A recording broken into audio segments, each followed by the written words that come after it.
Emek Hobi kanalından herkese merhaba. Kanalıma tekrar hoş geldiniz arkadaşlar. Bugün salıncaklı bebek yapımının son bölümündeyiz. Yani finaldeyiz. Daha önceki bölümde neler yapmıştık onu hatırlayalım. Bebeğimizin komple vücudunu örmüştük. Artık kafası, vücudu tamamen bitmişti. Bugünkü videomda elbisesini öreceğiz arkadaşlar. Çiçeğini ve salıncağını tamamlayacağız. Salıncak yapımı da oldukça çok kolay arkadaşlar. Bunu da tüm detaylarıyla sizlere göstereceğim. Harika bir oyuncak ve harika bir biblo oldu arkadaşlar. Bakın bu şekilde magnetli oluşunda çok büyük bir avantajı var. Bebek oturtmakta hiç güçlük çekmiyoruz. Rahatlıkla sallanabiliyor. Şimdi elbisesinden başlayalım. Biraz ipi uzun bırakıyorum. 27 zincir çekiyorum. Başlangıçtakini gevşek çekelim. 2, 3, 4, 5, 6, 7, 8, 9, 10, 11, 12, 13, 14, 15, 16, 17, 18, 19, 20, 21, 22, 23, 24, 25, 26, 27. İkinci zincirden itibaren 26 tane sık iğne örüyorum.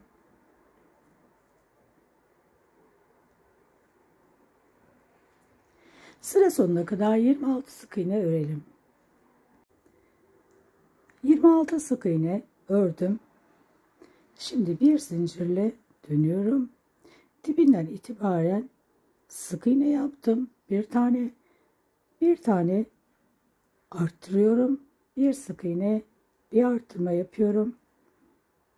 Bir sık iğne, bir arttırma, iki kez yapıyorum. 2 defa arttırmış oldum. Şimdi 7 tane sık iğne sayıyorum. 1, 2, 3, 4, 5, 6, 7. 7.'ye batıyorum. Ve bu battığım sık iğneyi de sayıyorum. Şimdi arttırma yapıyorum. Bir tane arttırıyorum. Bir sık iğne örüyorum. Bir tane arttırıyorum. Bir sık iğne örüyorum. Bir tane arttırıyorum. Toplamda 3 kez arttırmış olacağım arkadaşlar. 1, 2, 3. 3 kez arttırdım. 1, 2, 3, 4, 5, 6, 7. Yine 7 tane sık iğne saydım. 7.'ye batıyorum. Şimdi bu battığım sık iğneyi de sayıyorum. Bir tane arttırıyorum. Bir tane sık iğne, bir tane arttırmayla bu sırayı bitiriyorum. Bir zincirle dönüyorum. Toplamda 21 sık iğnem oldu. Sıra sonuna kadar 21 sık iğne örelim. Sıra sonuna kadar 21 sık iğne ördüm. Şimdi bir zincirle dönüyorum. Dibinden itibaren 2 sık iğne, 1, 2 sık iğne, bir arttırma.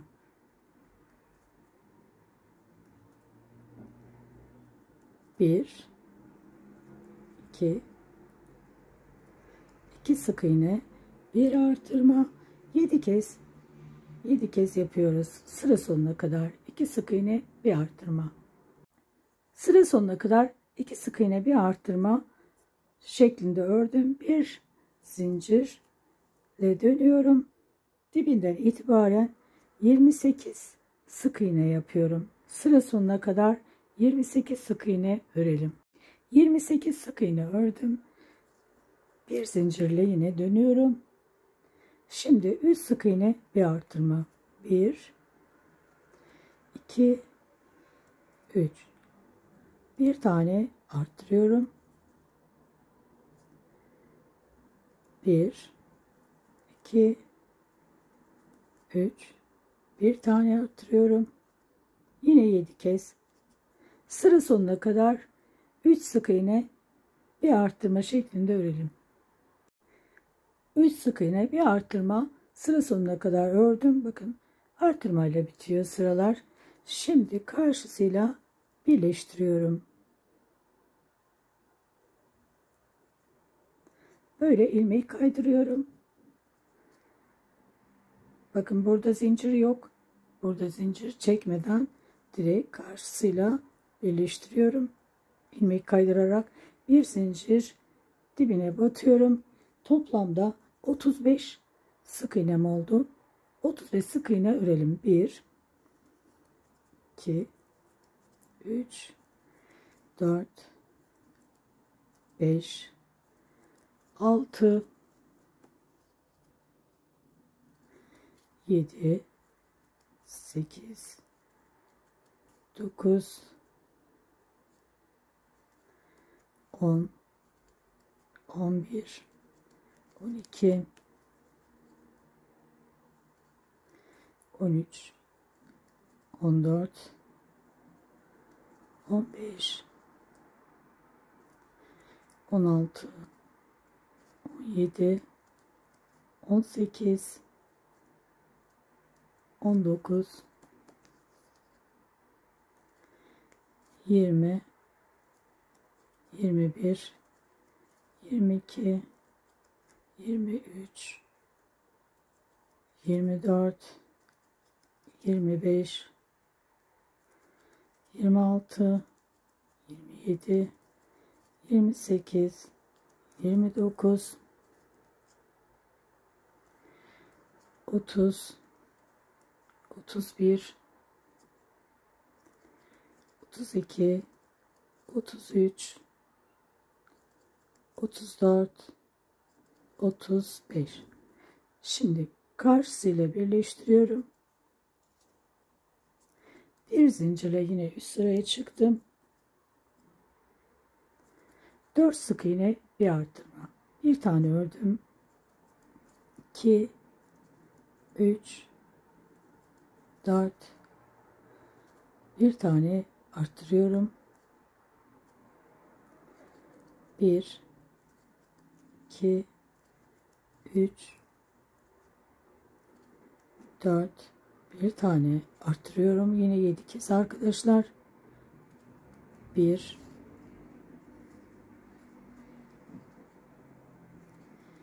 2 3 4 bir tane arttırıyorum. Sıra sonuna kadar 4 sık iğne bir arttırma şeklinde örelim. 4 sık iğne bir arttırma sıra sonuna kadar ördüm. Karşıyla ilmek kaydırarak birleştiriyorum. Bir üst sıraya çıkıyorum. Şimdi toplamda 42 tane sık iğnem oldu. 2 sıra 42 sık iğne örelim. 2 sıra 42 sık iğne ördükten sonra yine karşıyla birleştiriyorum. Bir zincirle üst sıraya çıkıyorum. Bir tane bakın sık iğne yaptım. 2 3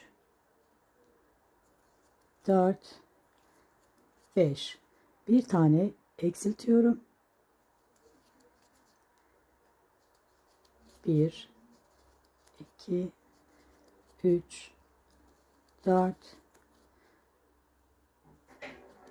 5 bir tane eksiltiyorum. Sıra sonuna kadar 5 kez eksiltmiş oluyoruz. Buraya kadar 5 sık iğne bir eksiltme şeklinde örelim. Eksiltmeyle bu sırayı da bitiriyorum. Karşıya ilmek kaydırarak battım. Bir sık iğne. Şimdi arka lobdan bakın sık iğne yapacağım ama 2 defa da çekerek yapacağım arkadaşlar. Her deliğe çift batıyoruz ve ipimizi esnetmeyi unutmuyoruz. Daha zarif dursun.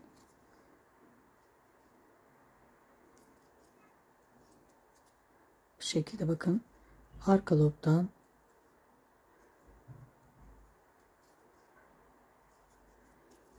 her deliğe sıra sonuna kadar 3 kez batıyoruz. 3 kez arkadaşlar. Her deliğe 3 kez.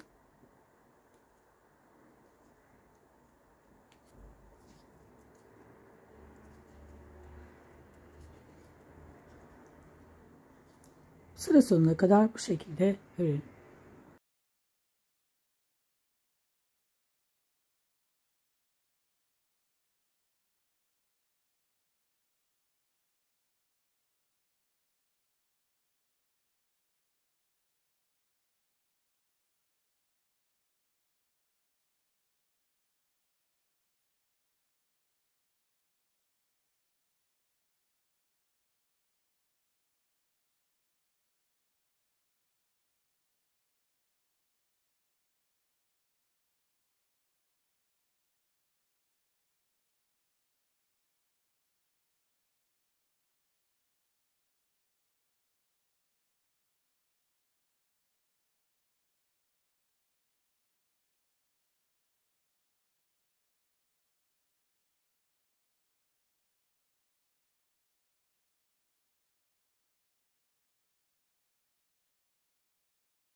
Şimdi saçlarını yapacağız.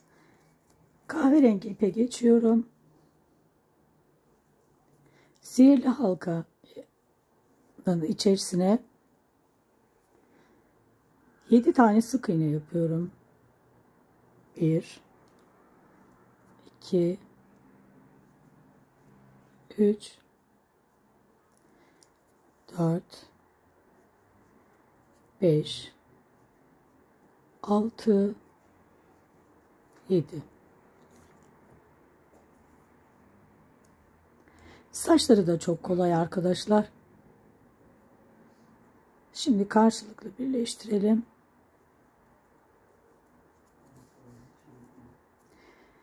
Şimdi bakın, bu arka lobdan arttırıyorum.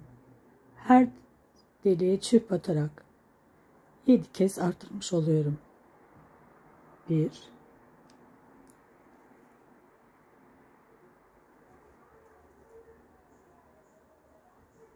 2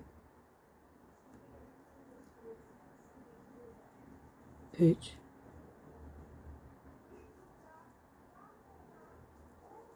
4 5 6 ve 7.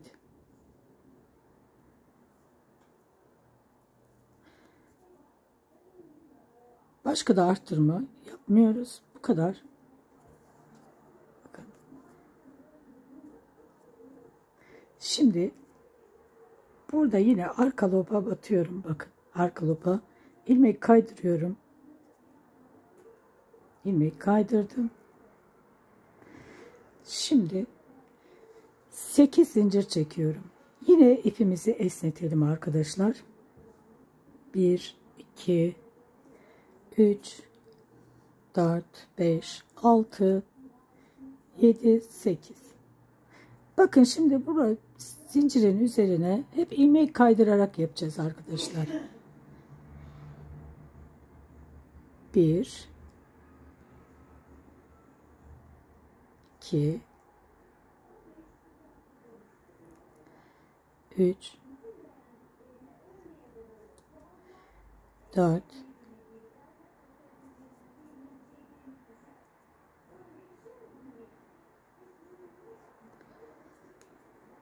5 6 ve 7. 8 tane zincirin üzerine bakın böyle ilmek kaydırarak 7 tane sık iğne ördüm ilmek kaydırarak. Şimdi bakın, tekrar yine batıyorum arka lobdan. Yine bakın, hep arka lobdan batıyoruz. Yine ilmek kaydırdım. Yine 8 tane 2 3, 4, 5, 6, 7, 8. 8 tane zincir. Yine ilmek kaydırıyorum. 7 defa. 1, 2, 3, 4, 5, 6, 7. Yine bakın arka lobdan batıyorum. Yine ilmek kaydırarak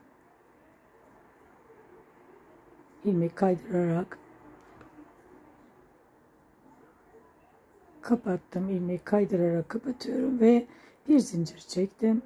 2, 3, 4, 5, 6, 7, 8. Yine aynı şekilde yapıyorum.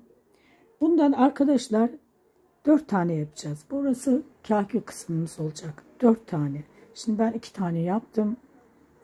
2 tane daha yapalım. Sonra görüşelim. Şimdi kahkül kısmı bitti. Bakın 4 tane ördüm. Yine arka lobdan batıyorum. İlmeği kaydırarak. Şimdi 17 tane zincir çekiyorum. Bir tanesini çektim. Bakın 1, 2, 3, 4, 5, 6, 7, 8, 9, 10, 11, 12, 13, 14, 15, 16, 17. Yine arkadaşlar ilmek kaydırıyorum. 17 zincirin üzerine 16 tane ilmek kaydırıyoruz.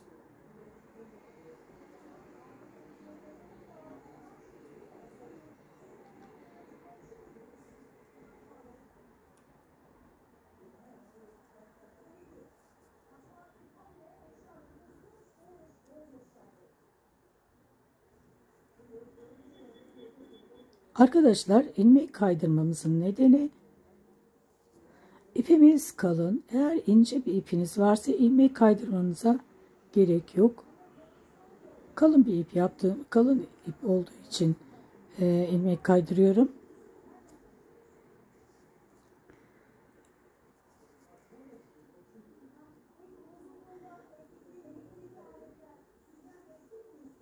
Yine ipimizi esnetiyoruz çekerek.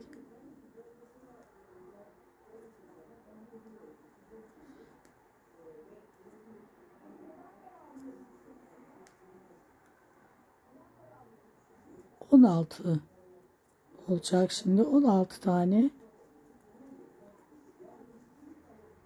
sık iğne ördüm esneterek. Pardon, ilmek kaydırarak. Şimdi tekrar arka lopa batıyorum. Bundan arkadaşlar 10 adedi olacak. Şimdi arkadaşlar bakın kahküllerinden sonra sayalım. 10 tane yaptım. 1, 2, 3, 4, 5, 6, 7, 8, 9, 10.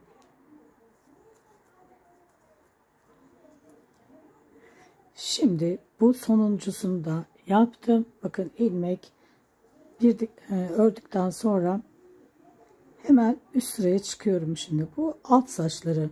Üst sıraya da bakın, üst sıraya çıkarken de burada üstteki tek katlar var. Onları öreceğiz. Şimdi üst sıraya çıkıyorum. Bakın burada ilmeği kaydırıyorum.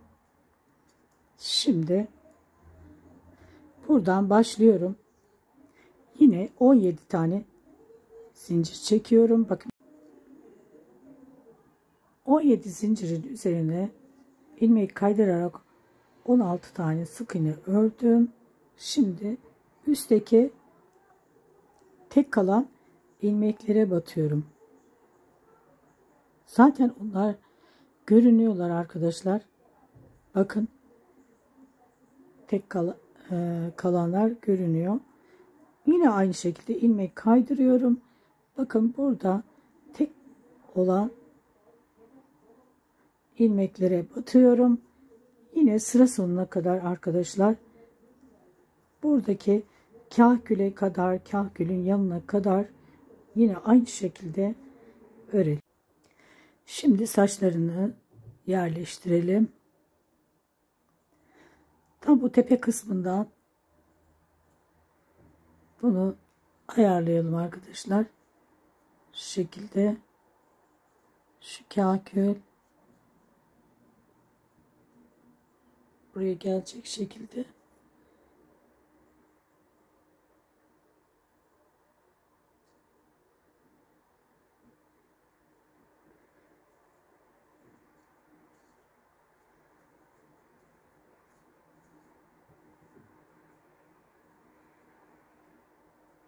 Tepe kısmından ayarlıyoruz.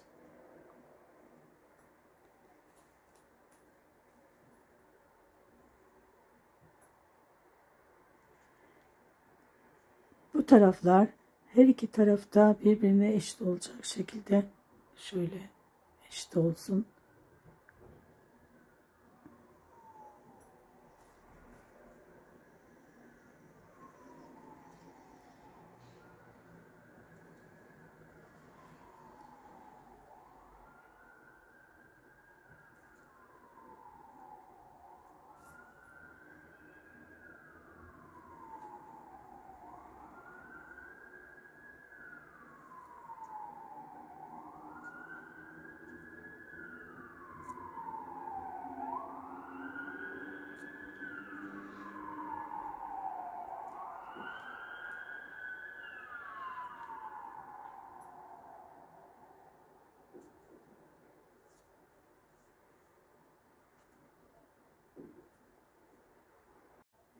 Şimdi öncelikle yukarıyı şurayı bir sabitleyelim.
Burayı sabitledim.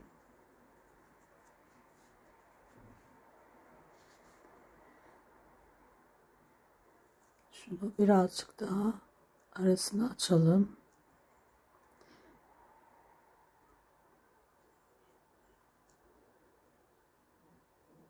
Çok bitişik yapmayalım. Şöyle yeterli. Evet. Şimdi yukarıyı sabitledik. Burası bu şekilde bir dursun. Şimdi yanlarını halledeceğiz. Şimdi bakın üst ve altta ördüklerimizi, saçları bir üstten bir üsttekini bir alttakini zaten kendiliğinden onlar görünüyor arkadaşlar.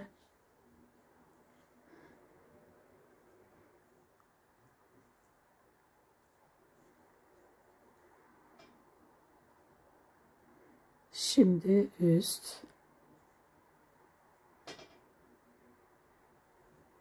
bir üst bir alt, bir üst bir alt, bakın şu şekilde bunları böyle iğne ile tutturalım önce.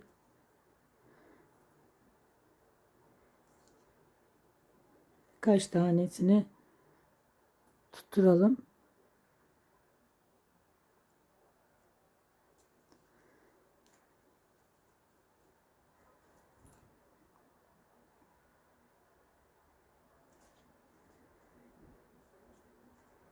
Kendisi zaten şekil oluyor. Bakın.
Şimdi düzgün bir şekilde yerleştirdim.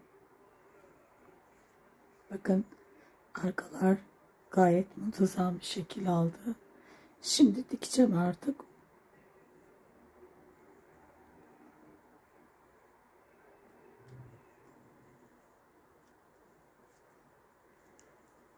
Bu taraftan başlıyorum. Buradan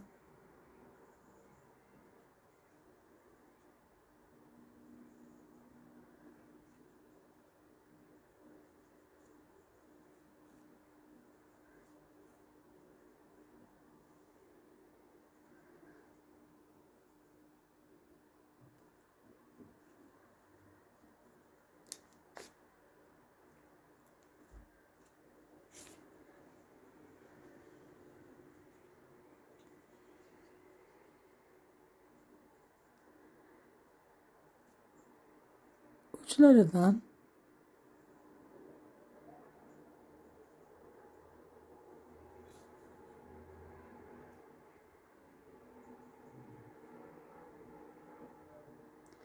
tekrar aynı yere batıyorum. Diğer saçın ucundan çıkıyorum.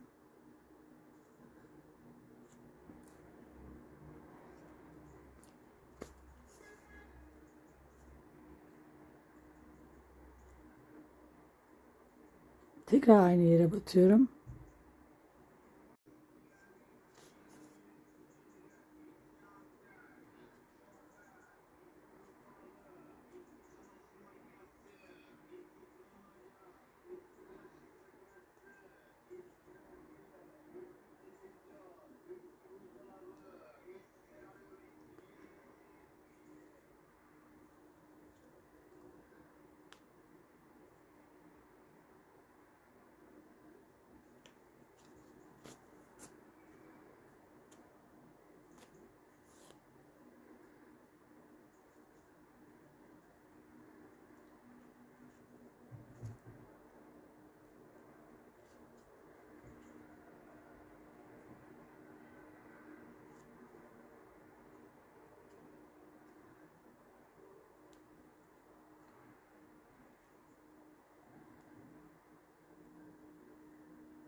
Şimdi bakın arka taraflar çok da muntazam oldu.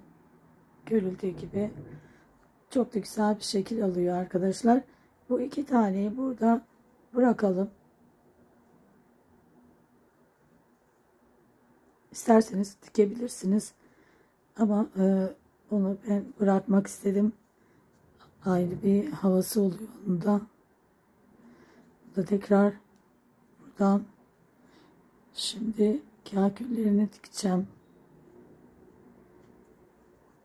Yukarı çıkalım.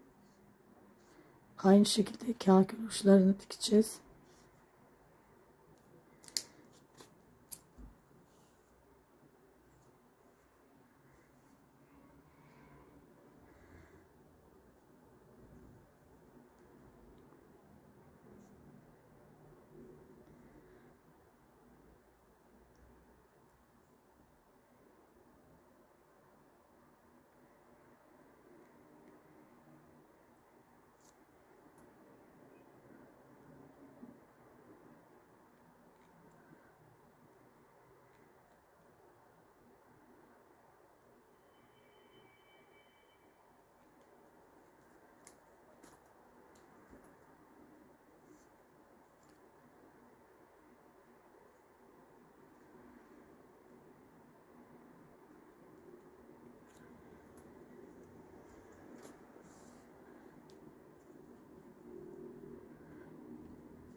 Şimdi saçını çiçek yapacağız.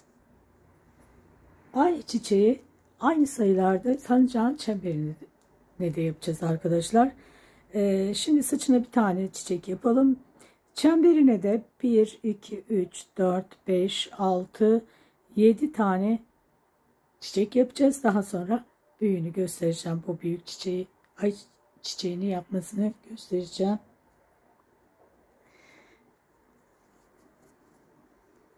Sihirli halkanın içerisine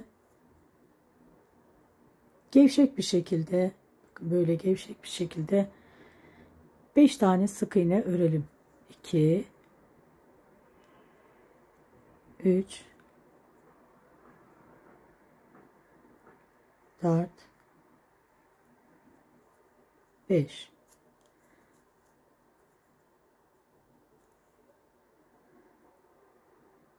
Karşısıyla birleştiriyoruz. Birleştirirken bakın böyle ilmek kaydırarak birleştirdim. Şimdi sarı renge geçiyorum.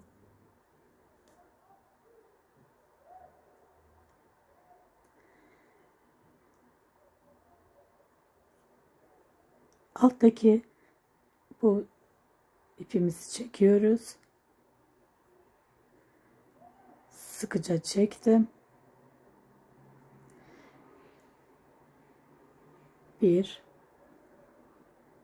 2 tane zincir çektim. Bakın bu kısa olan ipi biraz alttan yürüteceğim. Öncelikle 2 tane zincir çektim. İkinci zincire batıyorum. Sık iğne yaptım bakın. Şimdi dibine batıyorum. Bu alttaki 2 tane kısa olan ipleri biraz alttan yürütüp keseceğim. Şimdi yine ilmek kaydırdım. Bakın, ilmek kaydırdım. Bu iki ipi alttan yine tutuyorum. Şimdi bir tane zincir çektim. Bir tane daha çekiyorum. 2 zincir. İkinci zincirden itibaren sık iğne ve sonraki sık iğneye batıyorum. Sonraki sık iğneye batıyorum. Bakın böyle ilmeği kaydırıyorum. Şimdi tekrar 1 2 ikinci zincire batıyorum. Sık iğne yapıyorum. Yine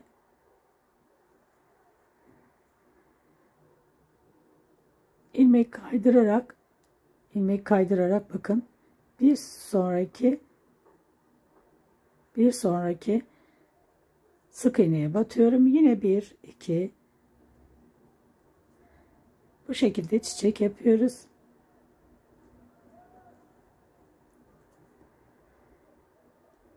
Yine aynı şekilde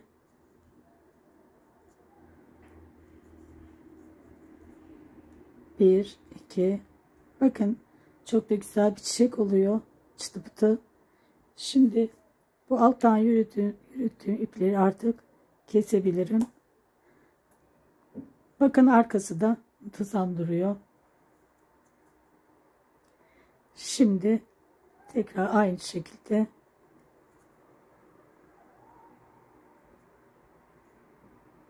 bir iki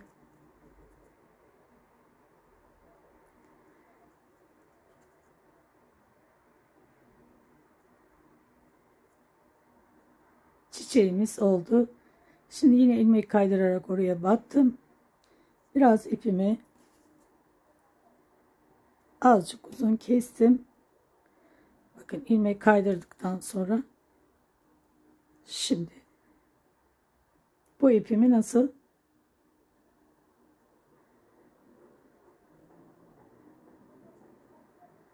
arkadan arkadaşlar bu ipimi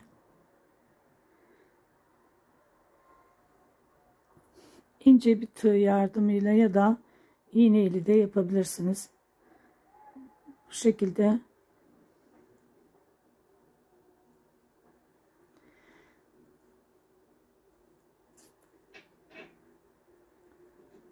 arkadan çektim. Bakın.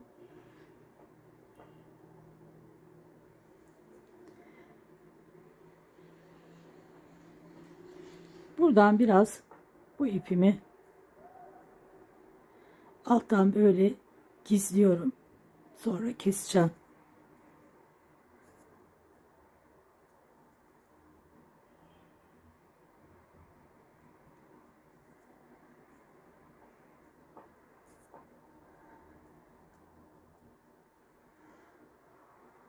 Bir tane daha gizlersem tamam olacak. Evet.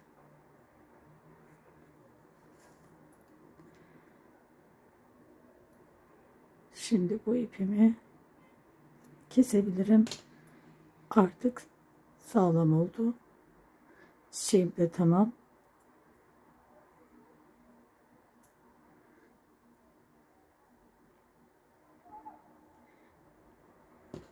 Biraz bu ipi alttan kestim. Saçına takacağım. Şu şekilde.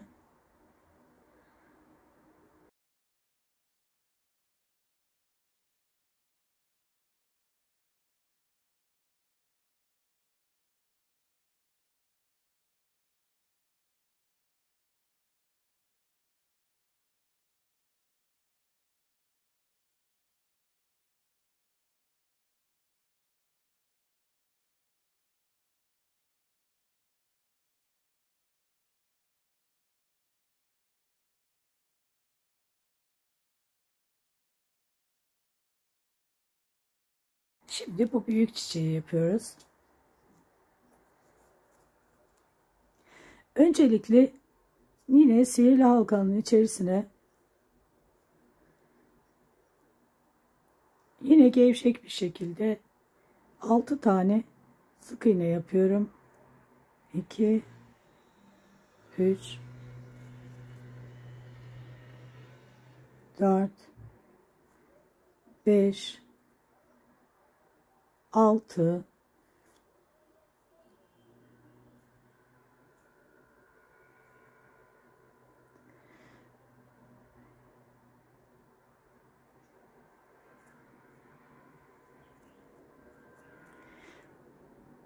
Bu sefer spiral örmüyoruz. Karşıyla bakın birleştirirken ilmeği kaydırdım. Bir sık iğne dibine batıyorum. Bir sık iğne yaptıktan sonra bakın bir sık iğne dibine batıyorum. Bir üst sıraya çıktım. Her deliğe çift batıyorum. Şimdi bakın battığım yere bir tane daha battım. 1 2 3 4 5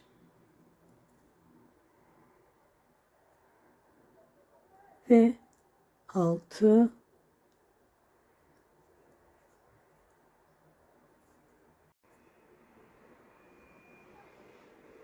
her deliğe çift battım. Şimdi karşıyla birleştiriyorum. Toplamda 12 tane sık iğnem oldu. Yine bakın bir üst sıraya zincir çekerek çıktım. Bakın bu şekilde spiral örmüyoruz. Şimdi bir tane ördüm. 1 2 3 4 5 6 7 8 9 10 11 11 12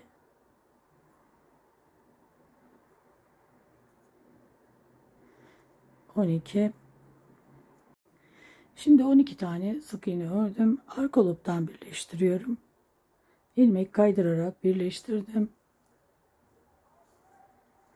Sarı renge geçiyorum. Uzun ipi çekiyorum. Hemen sıkıca bir zincir. Alttaki bakın şu 2 tane kısa ipimiz var. Onu biraz alttan yürüteceğiz. Şimdi hemen bakın arka lobdan battığım arka lobdan ilk sık iğneye batıyorum arka lobdan bir tane zincir. Şimdi DC yapıyorum.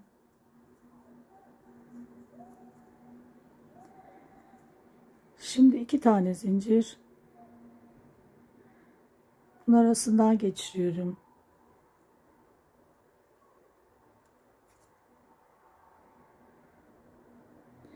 Şimdi tekrar DC yapıyorum. Aynı yere batıyorum. DC yaptım. Şimdi aynı yere HDC yapıyorum. Yani kısasını yapıyorum. Bakın şöyle.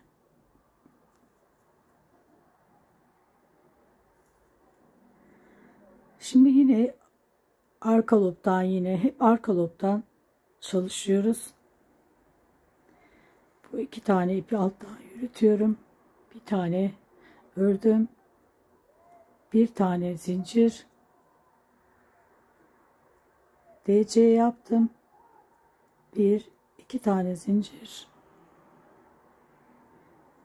Bu 2 tane ilmeğin arasına geçirdim. Tekrar aynı yere batıyorum. Yine trabzan yapıyorum. Yani DC yaptım. Şimdi bir tane aynı yere batıp HDC yapıyorum. Şimdi tekrar yine aynı şekilde şu ipimi yine aradan biraz yürüteyim. Sonra keseceğiz arkadaşlar. Bir tane zincir, DC, 2 zincir,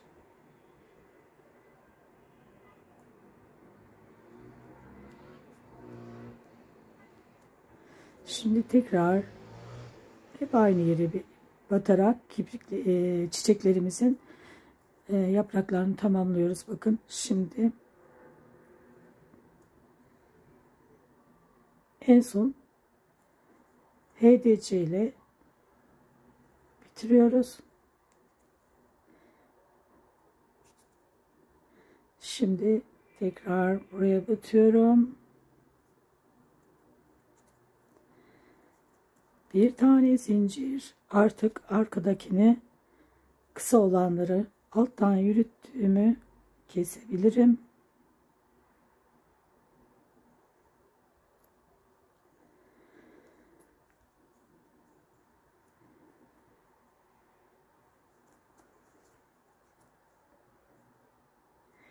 Şimdi sıra sonuna kadar, buraya kadar aynı şekilde yapalım.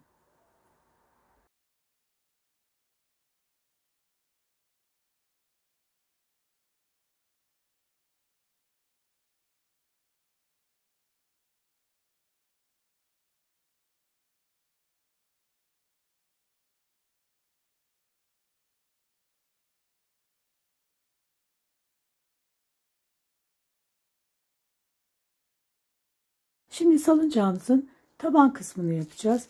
Bundan 2 adet olacak arkadaşlar. Sihirli halkanın içerisine 7 tane sık iğne örüyorum. 1 2 3 4 5 6 7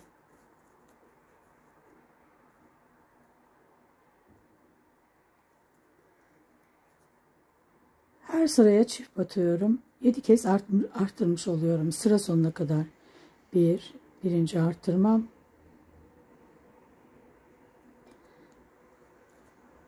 İkinci arttırmam. Üçüncü arttırmam. Dördüncüsü. 5. Altıncısı. Ve son arttırmamı yaptım bu sırada, 7.'si. Şimdi arkadaşlar, bir sık iğne bir arttırma, 2 sık iğne bir arttırma, 3 sık iğne bir arttırma, yani 14 sık iğne bir arttırmaya kadar örüyoruz. 14 sık iğne bir arttırmaya kadar örüyoruz. Sonra toplamda 112 tane sık iğnemiz oluyor. 112 sık iğnede 3 sıra örüyoruz. Sonra ipimizi koparıyoruz. 2 adet yapıyoruz. İkincisinde, yani bir tabanlık yaptığımızda ipini koparıyoruz. Diğerini yapınca son sırada, yani 3 sıra 112 sık iğne yaptıktan sonra ipi koparmıyoruz. Karşısıyla birleştireceğiz. Nasıl birleştireceğiz onu göstereceğim. Bir de ayrıca bu arttırmaları videonun açıklama kısmında belirteceğim. Oradan da bakabilirsiniz. Şimdi tabanları birleştireceğiz. İkisini de aynı boyutta ördüm. Son ilmeğimde bakın böyle son sık iğnede ilmek kaydırıyorum. Bir sık iğne, bir zincir çekiyorum. Her iki tabanlığın ters tarafı içe gelecek şekilde, düz tarafları dışta olacak şekilde birleştiriyorum. Buradaki bitiş yerinden itibaren örüyorum. Karşılıklı birleştiriyorum yani. Bitiş yeri burası. Orayı da ilmek kaydırarak kapatmıştık. Şimdi buradan başlıyorum. Bakın tam karşısı, oradan birleştiriyorum. Tam böyle karşısına denk geliyor. Bunu iğneyle de birleştirirsiniz. Hangisi kolayınıza geliyorsa o şekilde birleştirin. Bana böyle karşılıklı birleştirmek daha kolay geldi.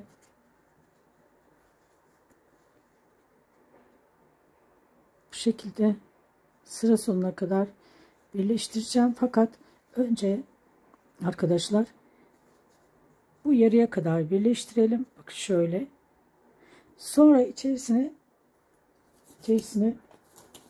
tabanlığımızı koyacağız. Bunu yerleştireceğiz. 3 kat olan. Bunu yerleştireceğiz. Sonra devam edeceğiz yine ağzını kapatmaya. Şimdi arkadaşlar bakın. Gayet muntazam oldu. Tam kenarlarına oturdu. Boşluk kalmadı. Kenarlarında boşluk kalmasın. Karşısıyla da birleştiriyorum ve ilmek kaydırıyorum.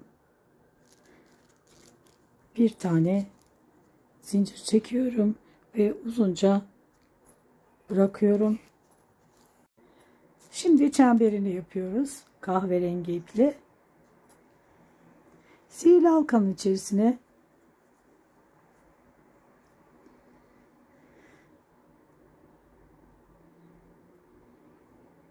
altı tane sık iğne örelim. 1 ördüm, 2 3 4 5 6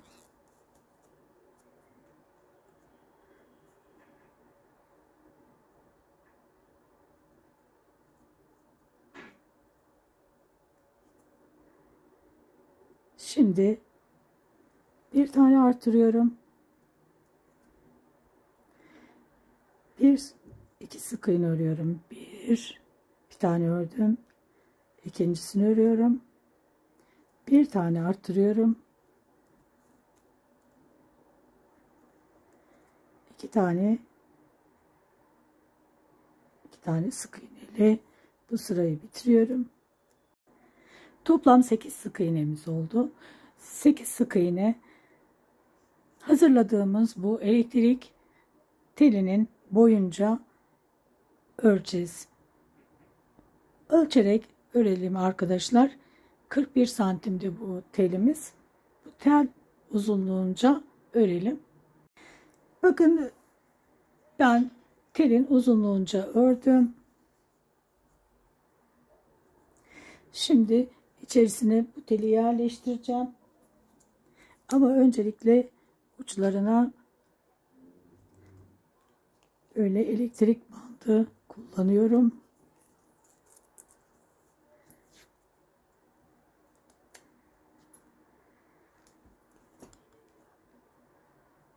Her iki ucuna da elektrik bandı kullanalım.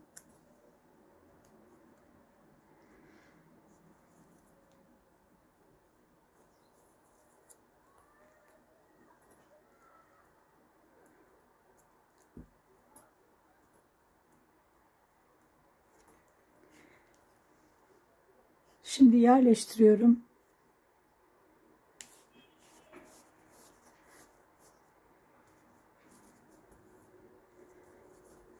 Ve ucunu şimdi kapatacağım.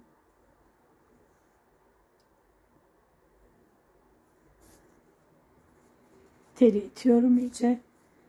Burada boşluk kalmasın.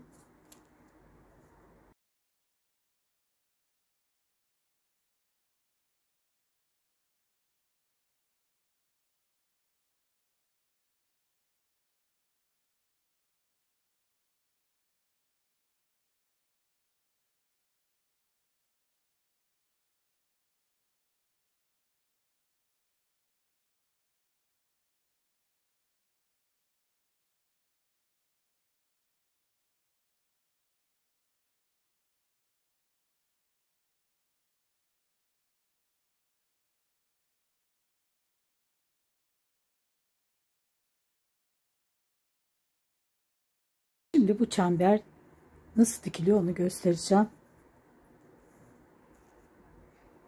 Öncelikle bakın şuradan ayarlıyoruz. Şuradan yine tabanlığa tam denk geliyor. Denk gelecek şekilde ayarlayalım. Şurada bakın 1 2 3 üçüncü yerde başlayalım dikmeye.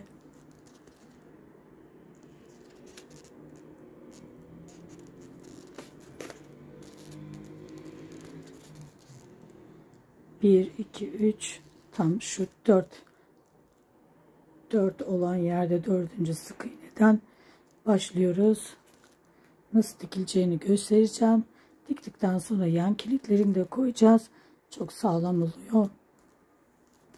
Şimdi öncelikle şuradan başlıyoruz. Bakın şu sihirli halkanın olduğu yer değil.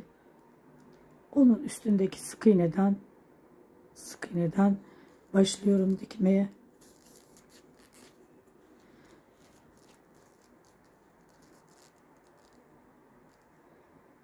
Aynı yerden tekrar çıkıyorum. Bunu bu şekilde sabitleyeceğim arkadaşlar, buraya şöyle. Bakın, şöyle sabitleyeceğim.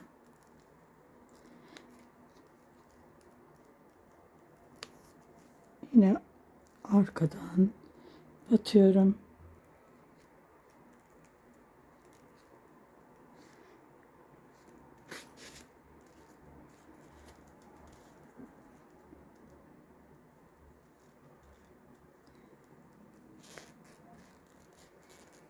Yanındaki sık iğneden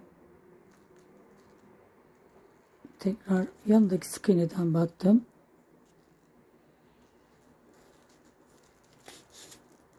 Şimdi yine aynı şekilde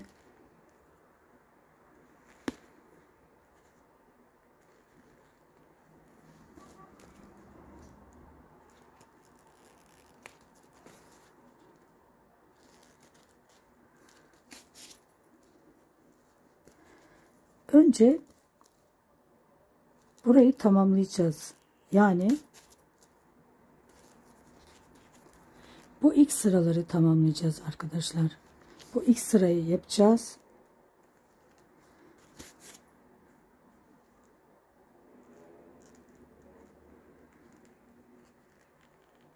İlk sırayı dikeceğiz. Önce bu ilk sırayı dikiyoruz.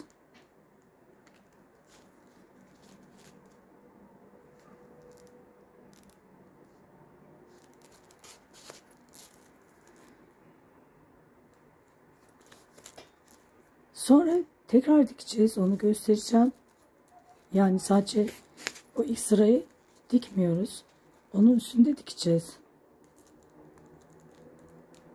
Nasıl dikildiğini birlikte yapacağız.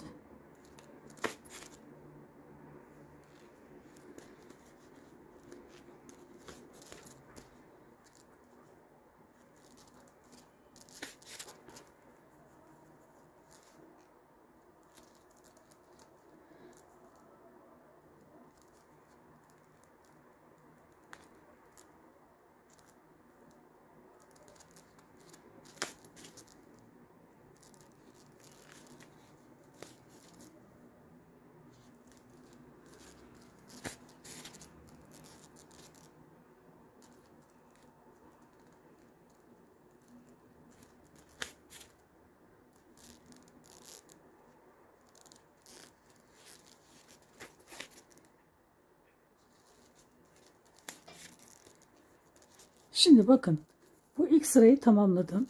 Şimdi hemen bunun üstünden aynı yerden bakın çıkıyorum. Üstteki, bakın üstteki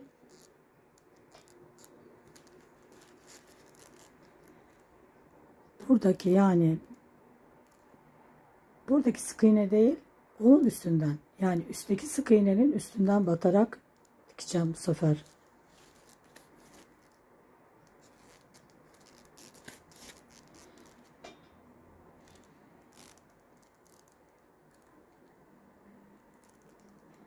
Bir de kilit yapacağız.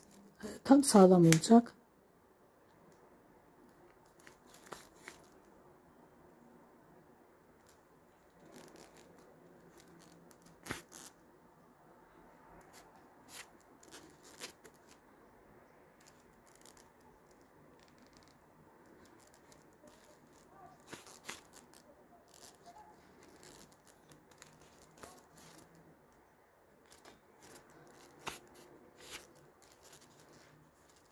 Bunları böyle bir de sıkıca çekelim.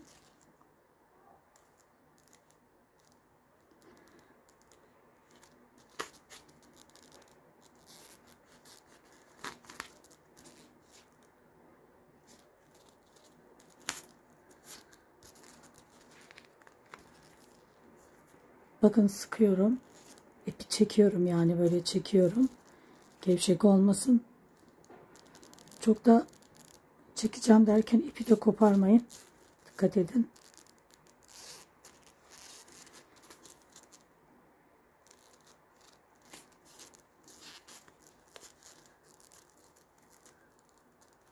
Bu buraya, bakın böyle çekince ipi birazcık gömülüyor.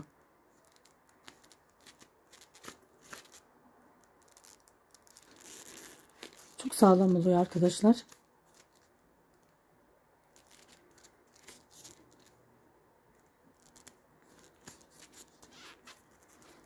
Şimdi çekelim ipimizi biraz daha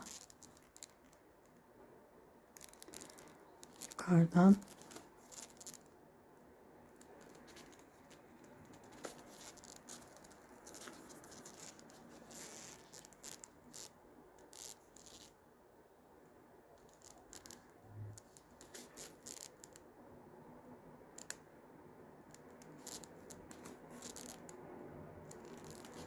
Alttaki, içerideki tabanlığı dikiyoruz.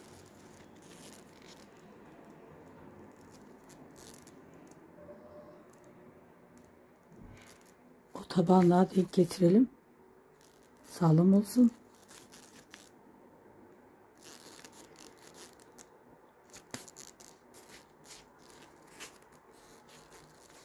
Üç kat içeride tabanlık var. Bir de sık iğne tabanlığımız var, 600.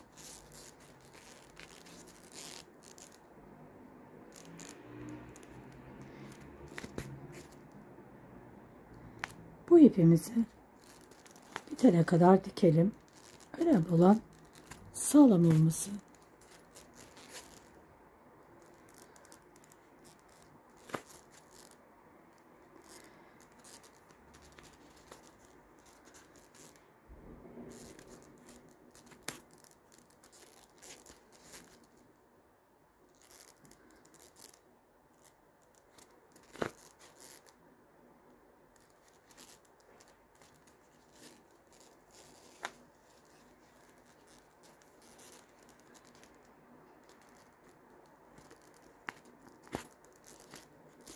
Buradaki yeşil ipin görünmesi önemli değil arkadaşlar. Zaten oraya kilit yaptık. Onu geçireceğiz. Onun etrafına onu geçireceğiz.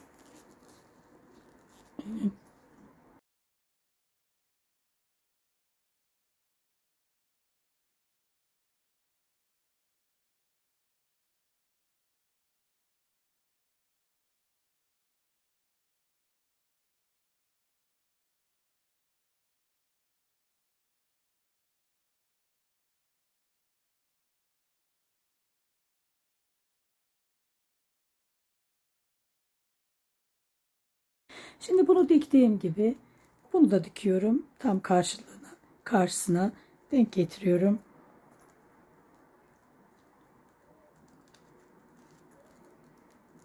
Şimdi yan kilitleri yapıyoruz. Sihirli halkanın içerisine 7 tane sık iğne, 1 2 3 4 5 6 7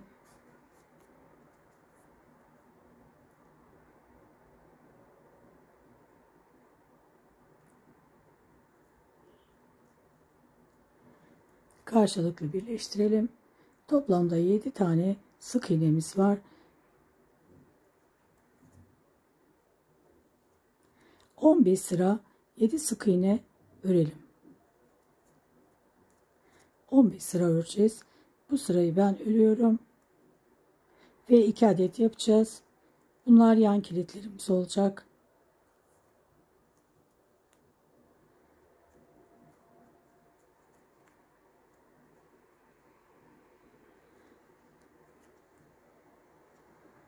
Şimdi bakın ben bir tane ördüm. Toplamda 15 sıra olacak. 14 sıra daha örelim. Burayla birlikte 15 sıra olacak. Telde bakın aynı boyutta.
Arkadaşlar salıncağımızın yan kilitlerini de taktık.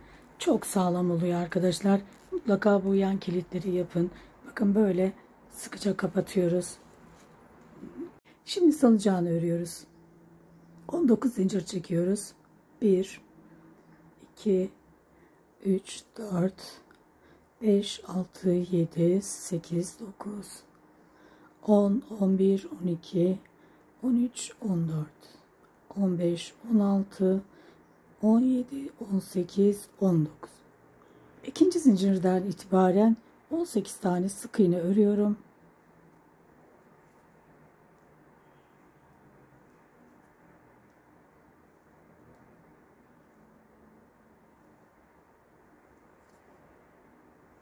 Sıra sonuna kadar 18 sık iğne örelim. 19 zincir çektim. Zincirin üzerine 18 sık iğne ördüm.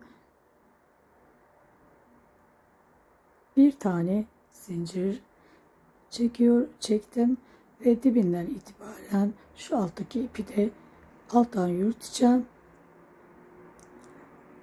Yine tekrar 18 tane sık iğne öreceğim.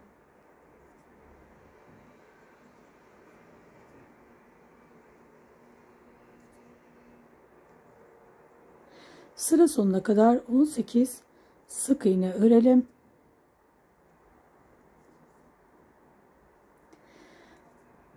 Toplamda arkadaşlar buraya kadar 18 sık iğne örelim. Toplamda 7 sıra olacak. 1, 2 sıra ördüm. Ve 5 sıra daha örüyoruz. 2 parça yapıyoruz arkadaşlar. Bir tane ben yaptım. Bakın bunun ipini kopardım. Bunu örerken ipini koparmıyoruz. Toplamda 7 sıra örelim, sonra görüşelim. Şimdi 2 parça ördüm. Bunu karşılıklı bakın birleştiriyorum. Bir zincir çekiyorum.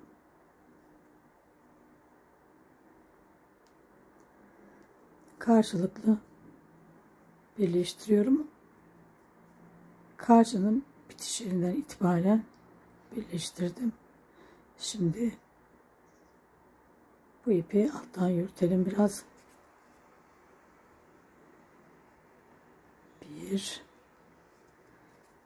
2, 3,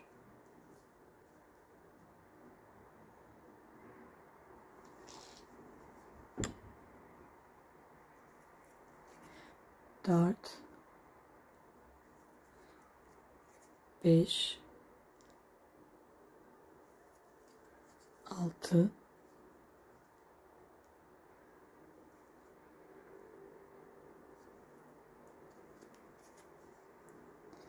köşeyle birlikte 7,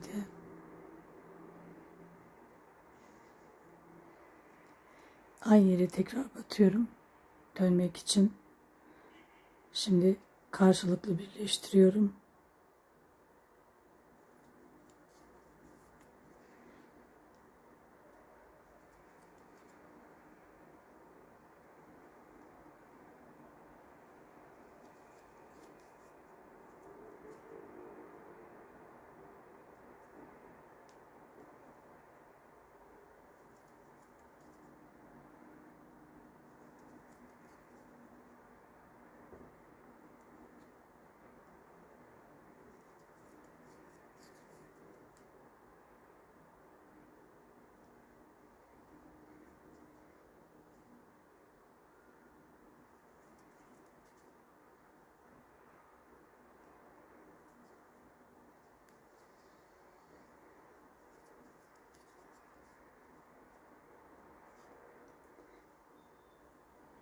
Buraya kadar birleştirelim.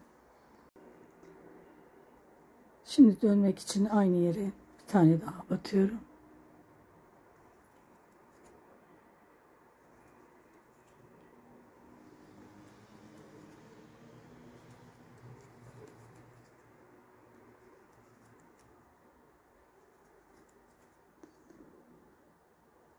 Yedinci.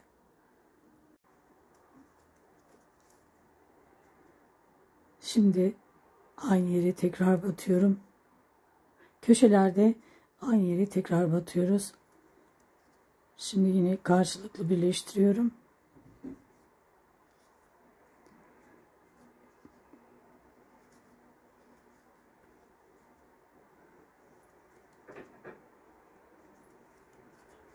Şimdi buraya magnet koyacağız arkadaşlar. Şimdi bir tane magnet koyalım. Yine karşılıklı sıra sonuna kadar birleştirelim.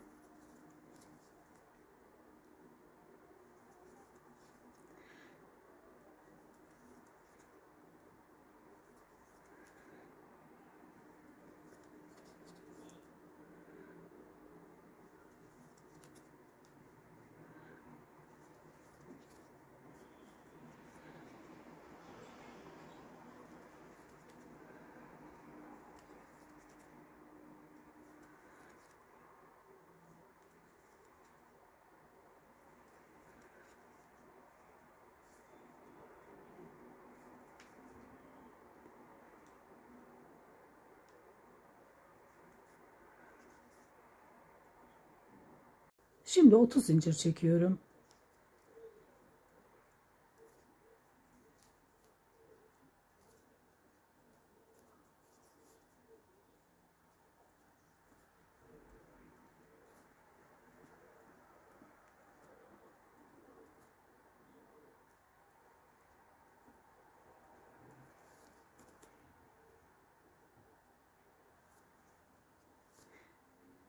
Otuz zincir çektikten sonra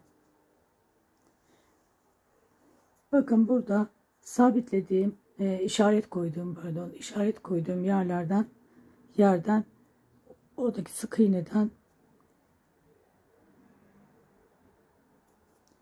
örüyorum. Bir tane sık iğne ile burayı bağladım. Şimdi tekrar 30 zincir çekeceğim.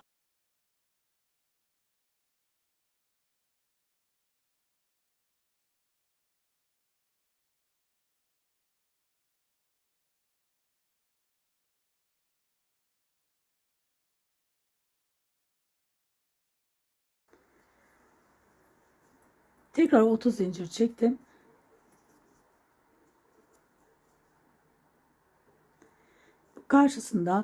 Karşısına sık iğne ile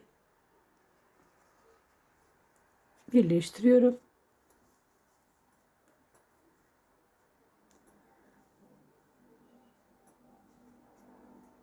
Birleştirdim.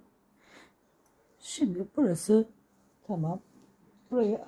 Burayı artık koparabilirim. Biraz böyle uzun koparıyorum.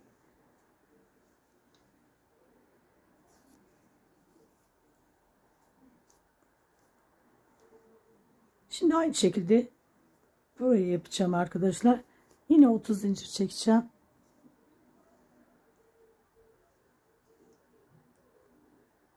Tam köşeden yine.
Şimdi çiçekleri dikiyoruz.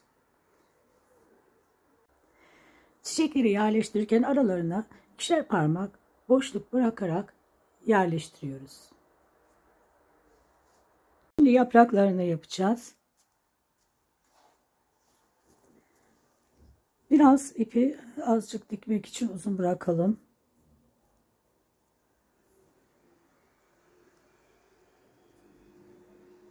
Bir, iki, üç, dört, beş, 6, 7 tane zincir çektim.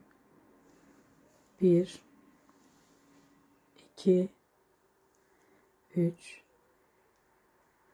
4, 5, 6 tane ilmek çıkarttım. Bakın. Şimdi bunu yavaş bir şekilde gösteriyorum. Tığa doladıktan sonra 2 tane ilmeğin arasından geçiriyorum. Bu yaprak çok kolay arkadaşlar. Şimdi tekrar ipe tığımı doluyorum. 2 tane bakın ilmeğin arasından geçiriyorum. Tekrar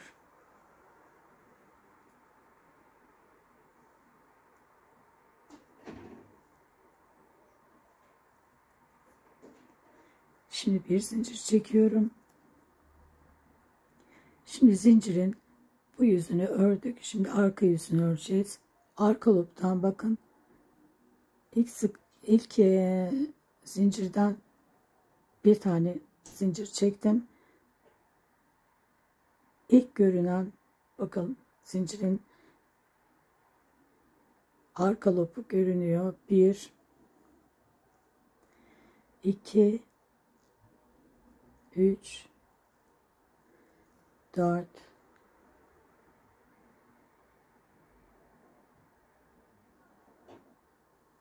5,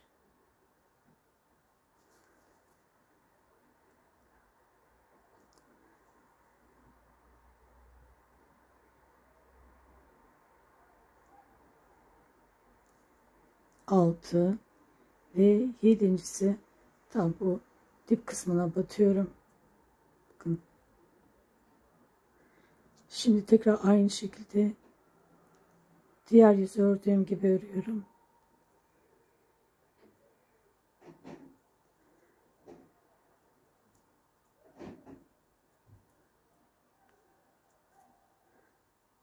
Yaprağımız çıktı.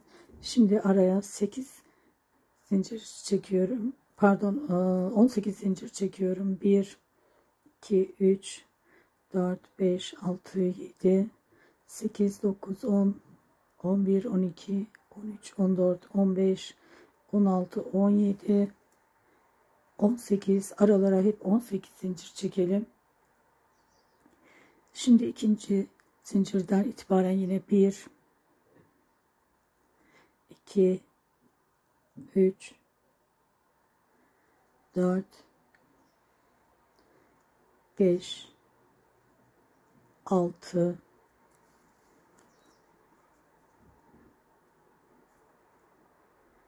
6 tane, bakın 6 tane ilmek çıkarttım. Yine aynı şekilde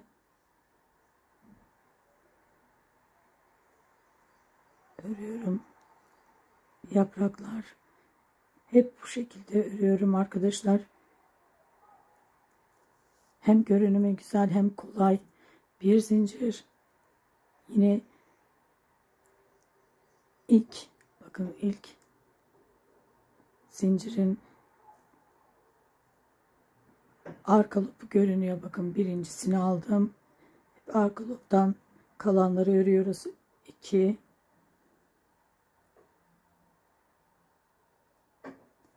3, 4,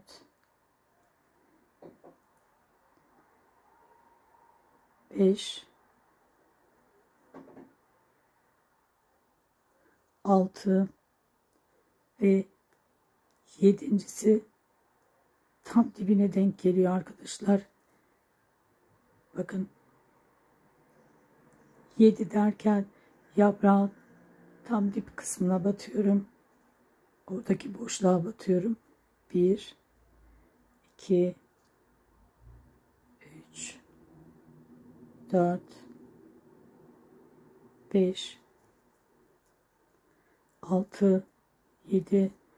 Şimdi bakın bu şekilde örüyoruz. Yine araya 18 tane zincir. Toplamda 11 ya da 12 tane yaprak yeterli. Şimdi 12 tane yaprak yaptım. 2 tane zincir çekiyorum. Bakın bir tane çekmiştim. İpimi birazcık uzun koparıyorum.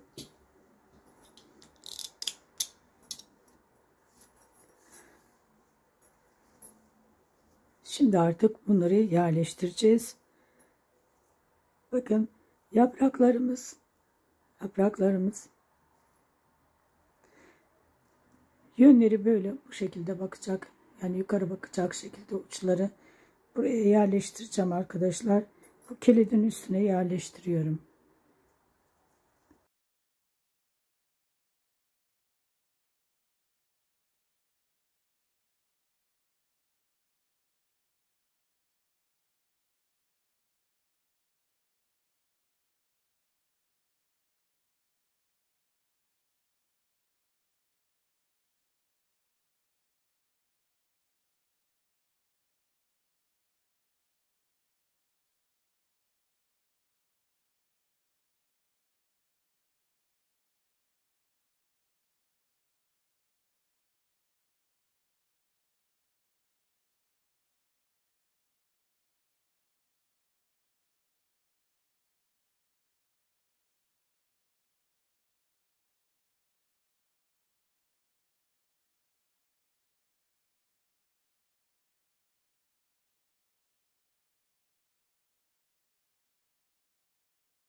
Arkadaşlar, salıncak yapımı da bu kadar. Umarım beğenirsiniz. Yorumlar ve beğenilerinizi de bana destek olursanız bundan yine mutluluk duyarım. Şimdi bebeğimizi rahat bir şekilde oturtturalım. Popo kısmında ve salıncakta magnet olduğu için çok daha rahat bir şekilde bakın oturuyor. Hiç zorluk çekmeden harika bir oyuncak. Hatta harika bir vitrin süsü olabilir. Başka videolarda görüşmek üzere. Hoşça kalın. Allah'a emanet olun.